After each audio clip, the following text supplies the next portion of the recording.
గోళ్ళు కొరికే అలవాటు కొంతమందికి ఉంటుంది. స్ట్రెస్, యాంగ్జైటీ వల్ల కొంతమంది కొరుకుతూ ఉంటారు. సైకలాజికల్ ట్రబుల్స్ ఉన్నవారు కూడా గోళ్ళు కొరుక్కుంటూ ఉంటారు. కొంతమంది ఎప్పుడన్నా ఆలోచనలు రానప్పుడు కూడా మైండ్ పని చేయాలని అట్లా పెట్టి కొరుక్కోవటం అలవాటైపోయి ఆలోచిస్తూ ఉంటారు. కొంతమందికి గోళ్ళు తీసుకోవడం నెయిల్ కట్టర్స్ లేక నోటితో గోళ్ళు కొరుక్కోవడం అలవాటై తీసుకుంటూ ఉంటారు. ఇట్లా కొరకటం వల్ల మరి గోరు కింద మట్టి భాగాల్లో అందులో క్రిములు ఉంటాయి. ఇవన్నీ లోపలికి వెళ్ళిపోయి ఇన్ఫెక్షన్స్ వచ్చే అవకాశం ఉంటుంది. చిగురు గోరు మొత్తాన్ని చిగురు బయటపడేటట్టు కొరికేస్తారు. దానివల్ల గోళ్ళకి చాలా ఇబ్బంది అవుతుంది, రక్షణ తగ్గిపోతుంది అన్నమాట.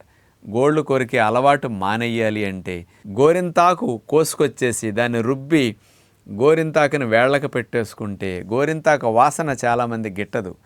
పండిన తర్వాత వచ్చే వాసనకి నోట్లో చేతులు పెట్టబుద్ధి కాదు, వేళ్ళు కొరకబుద్ధి కాదు.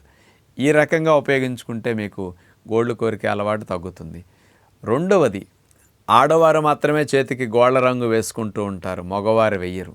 కానీ నెయిల్ పాలిష్ అనేది గోళ్ళు కొరికే అలవాటు ఉన్న వారికి కాస్త వేసేస్తే ఆ గోళ్ళ మీద ఉన్న రంగుకి, ఆ కెమికల్ ఎఫెక్ట్కి మనకు నోట్లో పెట్టుకున్న కొరక బుద్ధి కాదు, ఆ వాసన వేరేగా ఉంటుంది కదా. అందుకని ఆ కొరికే అలవాటు మానేయటానికి కూడా నెయిల్ పాలిష్ కొన్ని రోజులు వేసుకుంటే ఒక 21 రోజులు కొరకకుండా మీరు ఉన్నారనుకోండి, అలవాటు పోతుంది మళ్ళీ.